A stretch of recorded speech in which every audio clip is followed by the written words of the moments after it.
نحمده ونصلي على رسوله الكريم. ډېرو درنو او قدرمنو فرهنګي او د علم خوښونکو ځوانانو، السلام علیکم ورحمة الله وبرکاته. ډېر خوشحاله یم، د ویاړ افتخار احساس کوم چې په خپل هېواد کې داسې ځوانان لرو چې هغه د خپل ځان د پرمختګ دپاره هڅې کوي، نه تنها د خپل ځان او د خپل شخصیت بلکې د خپل هېواد د راتلونکو دپاره هڅې کوي او د بنسټ یې چې ایښی د دې په خاطر چې تنها ځان ونه رسوي بلکې راتلونکي نسل ته هم یو پایه یا بنسټ ایښودل شوی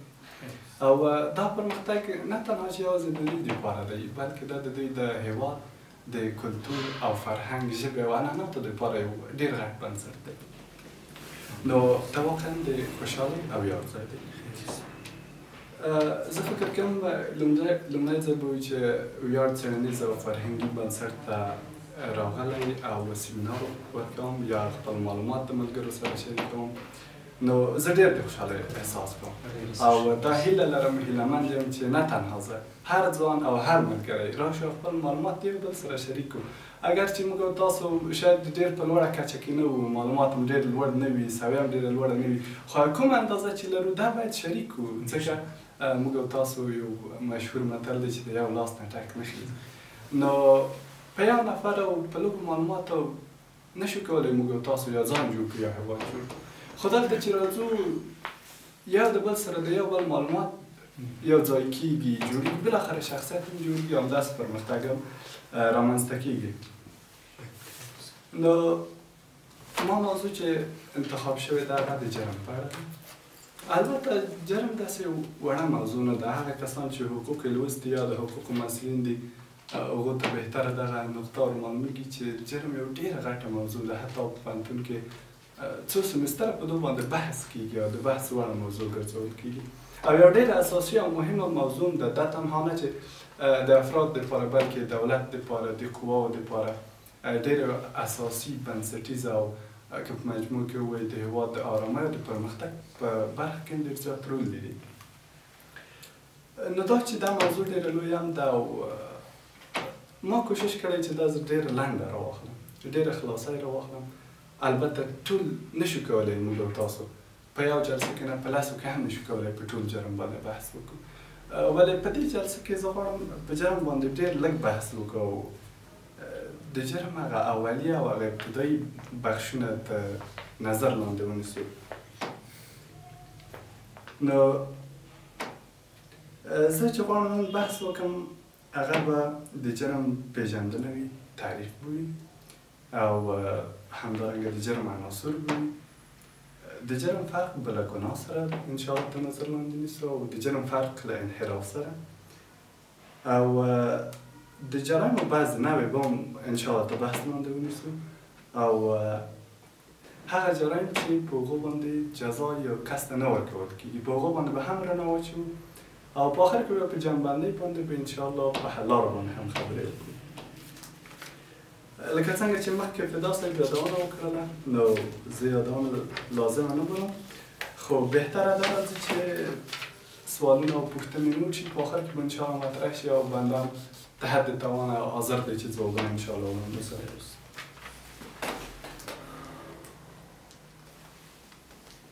زه غواړم خپل نننی بحث په یوه پوښتنه باندې پیل کړم. کله چې تاسو د جرم نوم واورئ د تاسو ذهن ته څه راځي؟ که څوک نظر لري کولی شي دوه درې ملګري خپل نظر هم راسره څرګند کړي. زما په نظر جرم د قانون خلاف رفتار دی چې د هغو خلاف لاړ شي دا خپله جرم دی. ښه نظر، ښایسته. هغه کارونه، هغه فعالیتونه چې یو فرد، یو شخص نه غواړي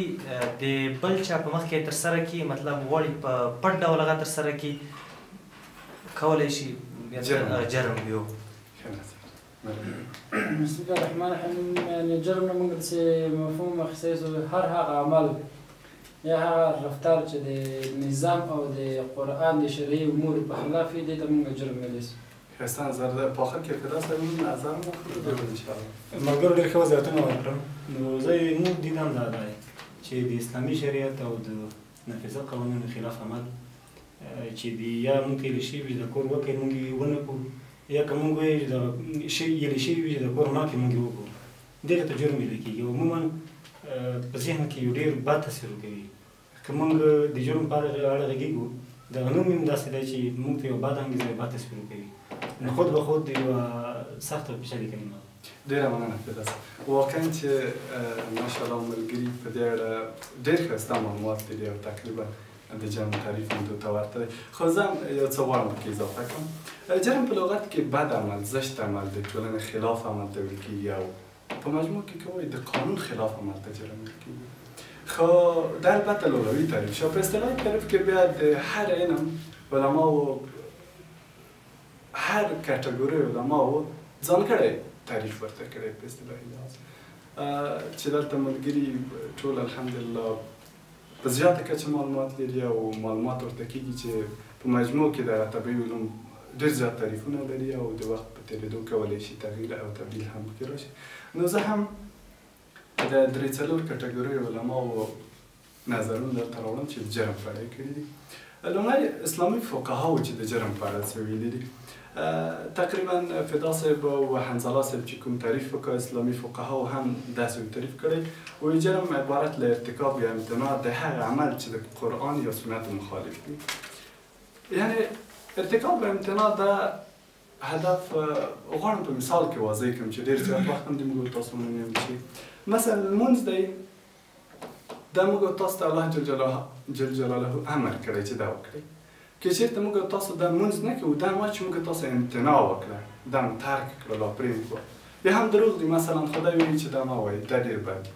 ولې موږ ویلي دا معنی چې موږ ارتکاب وکړو، موږ په درواغ کې واقع شولو، ارتکاب مو پکې وکړه. نو اسلامي فقها دا وایي که چېرته الله جل جلاله که بیخي په خلاصه ډول یې ووایي هغه څه چې الله ویلي دي که تاسو د هغو مخالفت کار کوئ د یو جرم د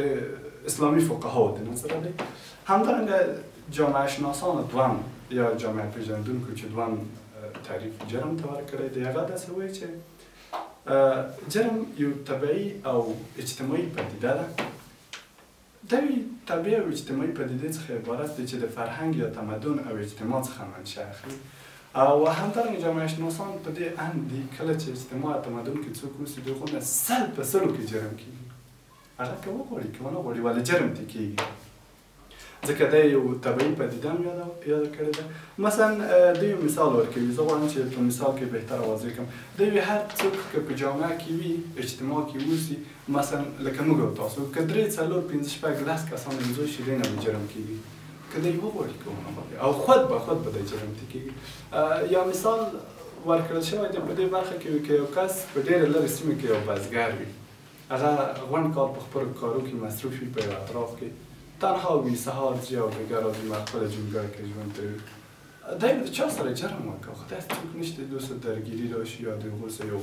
خلاف عمل وکړي قانون په وړاندې، ځکه تنهایي کې قانون نه وي، هغه ته نشي کولی د یو چا سره خلاف عمل وکړي. او کومه اجتماع چې ده لکه ښارونه چې دي دلته خلک یو د بل سره اړیکې لري، اجتماعي راکړه ورکړه لري، نو حتما یو تقلب کوي. کله چې تقلب وکړي نو دا هم یو جرم شو. نو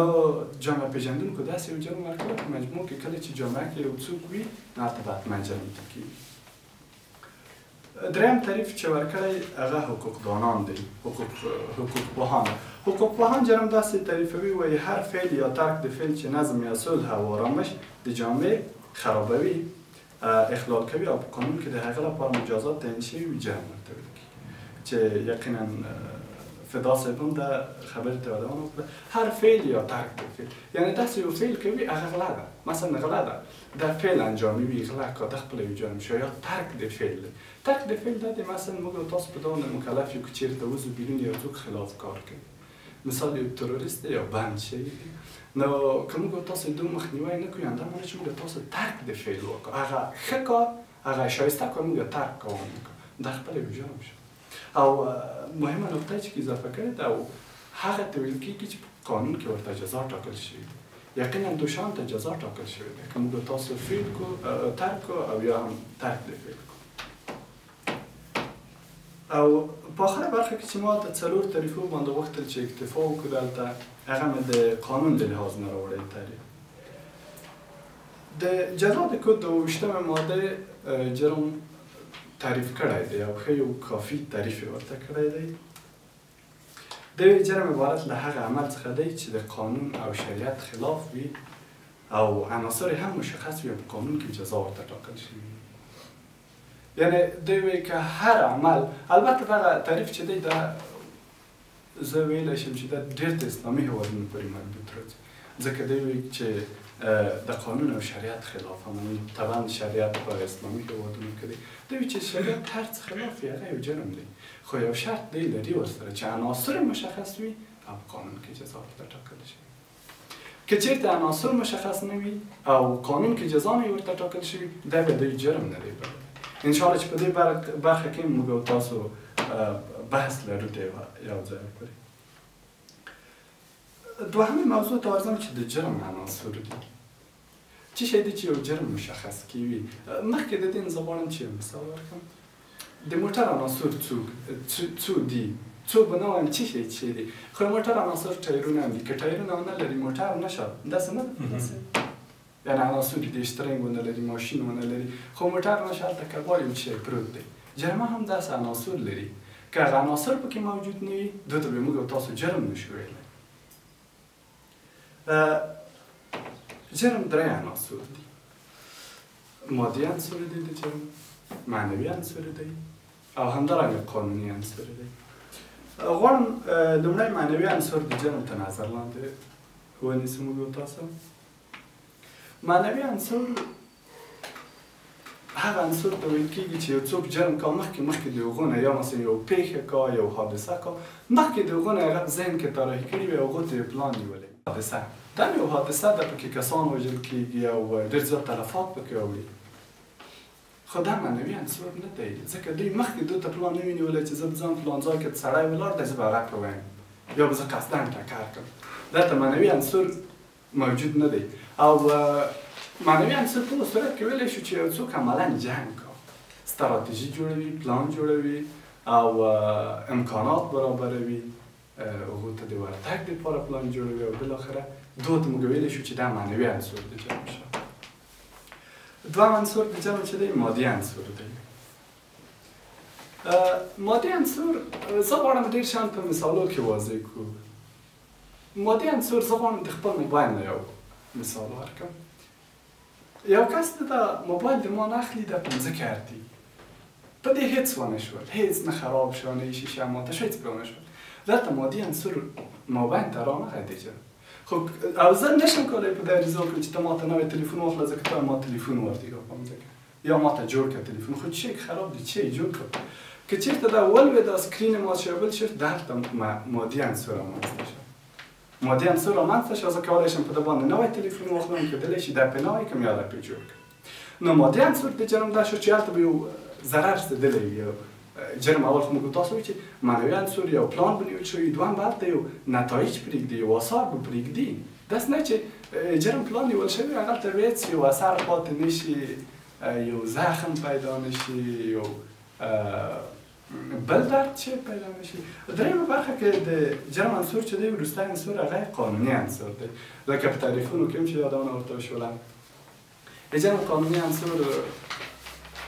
هغه عنصر دی چې هغه په قانون کې یادونه ورته شوي. مثلا په قانون کې دا یادونه شوې ده چې غلا یو جرم دی، یعنې دا قانوني عنصر پیدا کړه، ځکه په قانون کې دا ثابته شوه چې جرم دی. ولې بعضې داسې شیان دي چې هغه ښه نه دي، د ټولنې خلاف عمل دي، ولې په قانون کې جزا نه ده ورته ټاکل شوې، هغه نه دي مشخص شوي چې دا جرم دی. هغو ته موږ تاسو نشو ویلی چې دا قانوني عنصر یې ولري. اوس مثلا د غلا چې ده که نه، که څوک د تلیفون غلا کوي د ما نه، د جرم دی، ځکه قانون کې واضح راغلی دی چې یو غل څه جزا لري. نو بیا دا غلا د تلیفون هم غلا ده او د بوټو تښتول هم غلا دي، موټر تښتول، د هر څه. نو قانوني عنصر د جرم دا ویلی شو چې په قانون کې مشخص شوي وي او جزا هم ورته ټاکل شوي وي.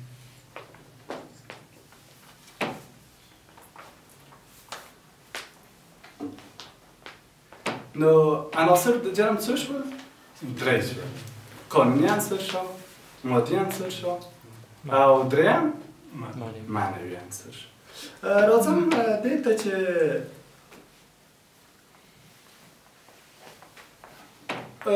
قانون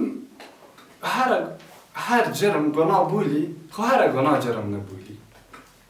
د قانون ځانګړنه ده چې هر گناه دوی جرم نبولی خو هر جرم گناه بولی یعنی څه هر نو ولې اوس دغه بعضې ګناهونه جرم نشول موږ تاسو جرم تعریف کې ویلي چې داسې عمل چې ټولنې ته ضرر ورسوي ټولنې خلاف وي خو دا خپل خلاف دی چې تو چپ سي غیبت کې دا ګناه ده د اسلام د لحاظ نه او یو انسان مایوسه کېږي هغه خفه کېږي د رواني ستونزو سره مخ کېږي نو بیا ولې ګناه نشوله ځکه موږ تاسو البته جرم ځکه موږ تاسو د جرم عنصر ویلی و چې هغه باید قانوني عنصر ولري موږ په قانون کې دا نه لرو چې یو چا درته وویلی چې په یو چا څه په درواغ جوړ کړي چې فلانی سړی په فلاني ځای کې دا کار وکړ قانون کې نه دي مشخص شوي چې راشه دا سړی ته بندي کړي چې ولې درواغ ویلي خو څه رقم ثابتوي یو غیبت کړل یو اتاق کې ناست پنځه شپږ نفره غیبت کړ بیرون یوبرسي نو قانون کې نشته چې یو چېرته پنځه شپږ کسه کېناستل دوه کسان کېناستل درېیمه غیبت وکړه دا باید بندي شي نه قانوني عنصر نشته دی او دو ته موږ تاسو جرم نشوي او بله برخه کې د جرم فرق د انحراف سره دی انحراف چې ته وی اول راځي چې په انحراف باندې خبرې وکړو انحراف په یو اندازه سرغړونو ته وي کجرویګانو ته ویل کېږي او دا دقیقا د ټولنې خلاف او متضرر عملونه هم دي یعنی انحراف هغه څه چې ټولنه بدرنګوي ټولنې ته په یو نوع د یو نوع باندې ضرر سوي متضرره کوي دو ته موږ انحراف ویلی شو راځئ انحراف په مثال کې موږ تاسو وضع کوو هر گناه انحراف ده خو هر انحراف بیا جرم نه دی هر جرم انحراف شو خو هر انحراف بیا جرم نه دی مثال د پیپسی بوتل خالی د سرک په سر دیگه دا جرم دی جرم نه دی خو که جرم وای بیا هم بعد وقتی نه خبر راتله چې 10% خو زندانونه کېدل بسته نو دا هدف چې دا انحراف دی او جرم نه دی ځکه جرم نه دی په قانون کې نه دی راغلی که یو چای پیپسي بوتل سرک په سر واټي یا تاسو دا بندي کوي خو انحراف شو ټولنې ته خطرناک دی ټولنې ته ډېر زیات خطرناک دی او ټولنه ورسره بدرنګه کېږي او واقعي ښکلا د منځه ورکوي همدارنګه بعضې نورې ستونزې او مشکلات هم د ځان سره لري چې تاسو بهتره وپوهېږئ او په دې بله برخه کې هغه موانع باندې غږېږو چې جزایي مسئولیت د منځه وړي یعنې یو څوک واقع شي په جرم کې د ټولنې د خلاف د قانون خلاف عمل کا خو بیا هم جزا نه ورکول کېږي در حالی کې چې هغو به صحیح خرابي کړي وي د ټولنې خلاف عمل وکړي جزا نه ورکول کېږي هغه څو کټګورۍ خلک دي چې په هغو باندې موږ تاسو وغږېږو چې په دې برخه کې د حقوق مسئولین بهتره په دې کې ډېر مطالعات لري اکثریت اول جنون دی یا رواني ناروغي دی جنون یو نوع عقلي او عصبي مریضي ده چې د انسان د تفکیک قوا خیلی ښه او بد نشي تفکیک کولی دغو اعمالو نتایج نشي تفکیک کولی په هغو باندې فکر نشي کولی او بګراوند یې نشي سنجولی چې د دو ګټې او ضررونه یې موږ دپاره څه دي لیونی هغه څوک دی البته خپله د لیونیان او جنون په دوه ډوله دی یو کامل دی او یو کامل نه دی لکه موږ تاسو کامل ته پوهېږو چې هغه په هېڅ شو باندې نه پوهېږي هر څومره عمر یې زیات شوی وي ښه او بد نشي تفکیک کولی خپل پردی ګټه تاوان په دې باندې تفکیک نشي کړی نو که دی چېرته په جرم کې واقع شي دی خو تفکیک نشي کړی ښه که زه دا کار کوم په دو کې ګټه ده که تاوان ما دا کار وکړم دو دغه نتیجه بیا څه شی شوه زه زندان ته ځم که نه ځم نو دا شی نشي تفکیک کولی مثلا دی یو قتل کا یو لیونی دی قتل کا په قتل باندې ځکه دی خو دا نشي تفکیک کولی زه د انسان ژوند آخر خدای پاک په دو ماته څومره جزا راکوي که چېرته دا تفکیک کولی شوی خو دا کار نه کوم او همدارنګه په دې اړه هم فکر نه کوم که زه دا قتل وکړم د ما کورنۍ په جنجال کې ده او زه خپله هم زندان ته ځم دا هم نشي تفکیک کولی نو بناهن دا معذور پیژندل شوی دی دو ته جزا نه ورکول کېږي لکه څرنګه چې جوړ کسان ته جزا ورکول کېږي دو ته نه ورکول کېږي او یو بیا کامل لیوانی هم ندی چی موږ تاسو په عام اصطلاح روغ لیوانی ورته ویل کېږي نه باید کن دا خپلو ګټو ته ډېر ښه جوړ وي او ډېر خوند ورکړي هر څه چې طبیعت وي ورځي کایه او کله چې د بل چا ګټې شي یا کوم تاوان شي بیا ځان په لیونتوب وشي البته سکر ته راځي یا سکر خواب خوب بهوشۍ او نشې ته راځو سکر او مسکر هغو شیانو ته ویل کېږي هغو نشې موادو ته چې څښل کېږي خو زه غواړم مسکر او د نشې ټول مواد په یو بحث کې راجمع کړم نشې مواد دا موږ تاسو ته بهتره معلومه ده چې د یو چا عقل زایل کېوي د منځ وي د ښو او بدو ترمنځ تفکیک نشي کړی اعمال نشي پیش بینی کولی مثلا یو څوک دی په زور یو بل نفر شراب پیچ کړي یا نشه پرې کا یا یې لاس پرې تړلي قصدا یا یې نه پېژني دا کار کا نو دا طبعا په خراب حالت کې ده که موټرواني کوي چېرته ټکر کا که چېرته بل چا پیچ کړي وي په زور د دې سړي نه جزایي مسؤلیت نشته جزا نه ورکول کېږي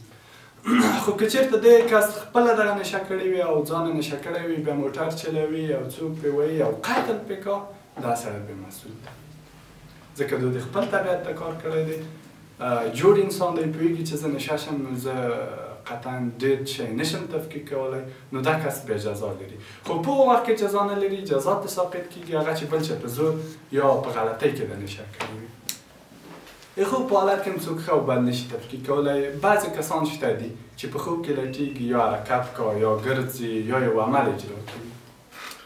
نو که چېرته په خوب کې یو کس جرم وکړه او محکمه هم د پوښتنو او تحقیقاتو د امله دا ثابته کړه چې دا سړی د تل لپاره داسې دی خوب کې لټېږي او جرم کوي په دې باندې هم مسؤلیت د جزایي نشته دی خو بعضې کسان بیا داسې هم شته دي چې سادهګان دي دا خبرې ته غوږ ور ورسېږي نورستې په خوب ځان واچوي زه ویده یم یو نفر رانیسي او یا هغه جرح ورسي وي یا یې وژني نه دا پوښتنې پسې کېږي دا سړی که په دایمي کې داسې وي د اوږدمهال دپاره داسې وي سید دا به مزدور وپېژندل شي خو که داسې وي چې د لږ وخت دپاره یې د ځان داسې کړی وي دا به مزدور نه دی دو ته بیا جزا ورکول کېږي دریم ماشومتوب دی هغه ماشومان دي چې جنایت وکړه هغو ته جزا نه ورکول کېږي ماشومان معمولا د 18 کالونه کم وي البته د نړیوالو قوانینو او تعریفونو په اساس او ماشوم عقلي او تفکیکي قوه ضعیفه وي قوي نه وي ډېره هغه هم د ښو او بدو ترمنځ ډېری وخت فکر تفکیک نشي کولی او هغه نشي پیش بیني کولی نو کله که دوی جرم وکړه نو د دوی نه جزا ساقط البته دا بیا شرایط لري حالات لري چې په هغو کې حجز هم شامل دی او نظربندي هم شامل دی دغه یو غټ بحث دی بل اضطرار دی ناچاری ده او درماندگی ده اضطرار ده مثلا یو کس غواړي تاسو ته ضرر در ورسوي تاسو بیرته د ځان دفاع کوئ خپله دفاع مشروع دفاع هم چې ورته ویلی شو که یو څوک تاسو ته ضرر درسوي پوهېږئ چې 15 دقیقې وروسته زه هلته لاړ شم یو کس مې ښه قوي بوکس وهي خوله مې راچوچې کوي نو ته به هلته طبعا مخکې نه ځان په اړه د ځان مشروع دفاع کوې او ورځې به ته به مخکې د هغو نه چې هغه کار وکړه ته به یا ځان ته خلاصوي یا به ورسره درگیر کېږي چې تا ته ډېر ضرر ونه رسوي خو دا شرایط هم د ځان سره لري شرایط دا دي چې هدف به د مشروع دفاع نه د ځان دفاع وي د ځان دفاع چې ته پوهېږي چې دا ما وایي نو ته به د ځان دفاع کوې بل هدف به د نه وي دونه او بل شرط چې دی شدیده به وي مثلا هغه کوم کس چې غواړي د تاسو درګیري وکړي که هغه غواړي چاقو ووهي تا نو ته به داسې نه کوې چې ټوپک پسې راواخلې چې هغه وولې مخکې نه دا خو ډېره بیا شدیده راځي نو ته هم چاقو یا د هغو نه یو ضعیف عمل به ورسره ترسره کوي تر څو د هغه په نظر کې ونیول شي تعادل بل دا چې ضرر به نږدې وي داسې نه چې ته یو کال مخکې یو چا څوک موږ ویلی وي ته اوس زه یې ځان دفاع کوم اوس ورځې یو بوکس پرې موښي دا خو نشوه ځان دفاع به د یو کال مخکې کړې وه یا مثلا یو ماشوم ده تاسو مستي څپړه درکوي ته وایې چې دا خو ما وایي زه ځان دفاع کوم دا مې بوکس وایي وژني دا سړی دا نشوله شخصي دفاع دا نشوله نو حالت ته بګورو هغه وخت ته بګورو بیا به وروسته د هغو نه شخصي دفاع باندې یا په خودي دفاع یا د خپل ځان په مشروع دفاع باندې بلاس پورې کړو. او په 15مه برخه کې هغه جرم چې ترسره شي او جزا نه ورکول کېږي هغه اکراه ده یا زور دی، فشار دی، جبر دی. اکراه خپله فشار ته ویل کېږي یا زور ته ویل کېږي. اکراه والا هم جزایي مسئولیت نه لري. اکراه یعنې دا چې یو څوک مجبوروي چې د خپلې خوښې کار نه دی، تو ته مجبوروي او هغه قانون او شریعت او ټولنې خراب کار بللی دی، نو دو ته اکراه ویل کېږي. مثلا یو څوک تا سر سې تفنچه نیولې ده چې دغه خط یا د قرارداد امضا کړه، که د امضا نکړه نو زه دې ولمه، در حالی که دا قرارداد به نشه‌ای مواد وي یا به ډېر سخت خراب او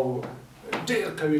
د بدو پایلو قرارداد وي، نو دا په تا باندې اکراه دی، جبر دی، زور دی، فشار دی، نو ته مجبور یې چې هغه امضا کړې. دلته هم په تا باندې مسئولیت نشته دی جزایي.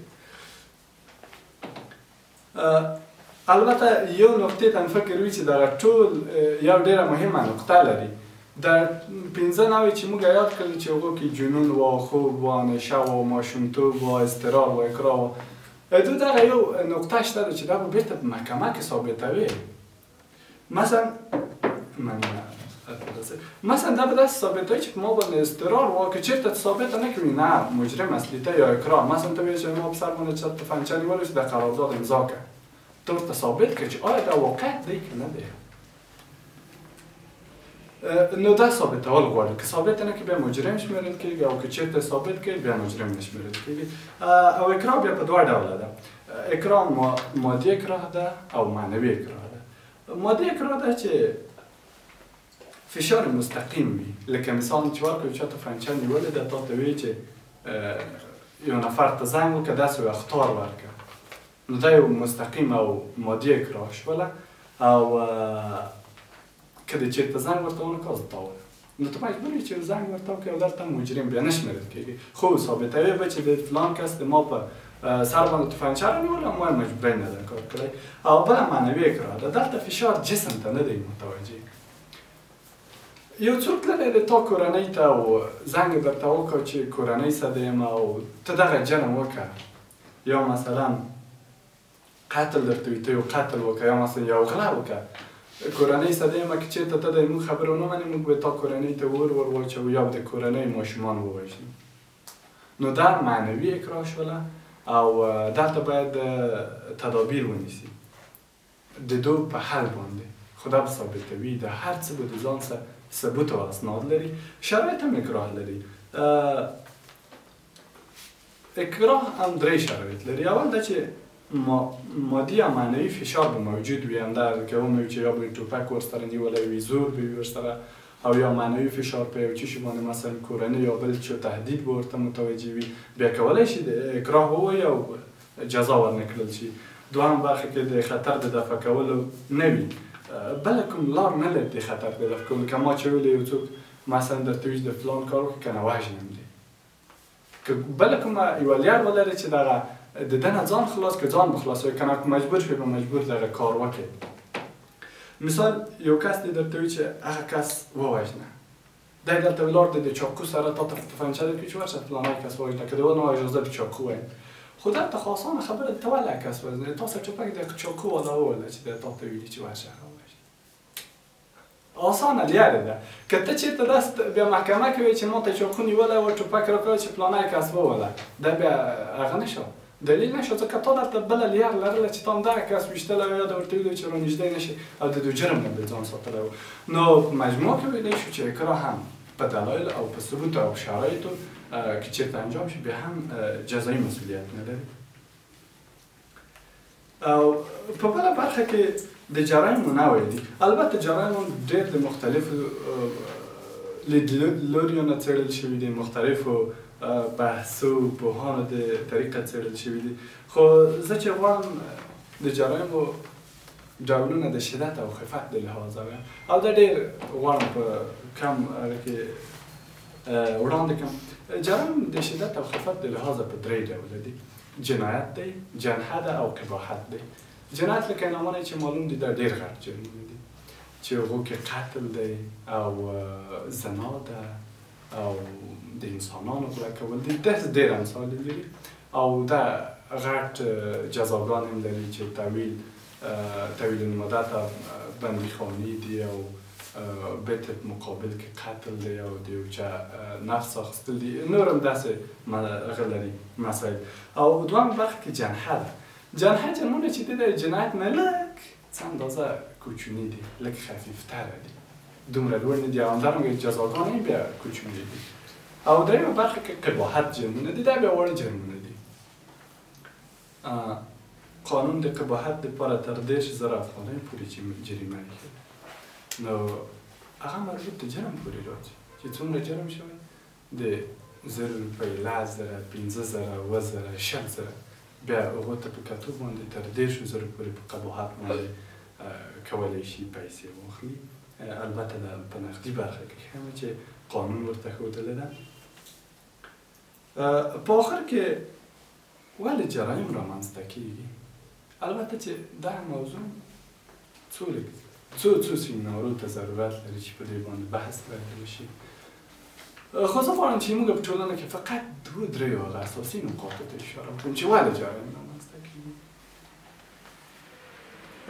د جرایمو د رامنځته کېدلو هغه اساسي او اصلي لامل چې دی هغه بېعلمي ده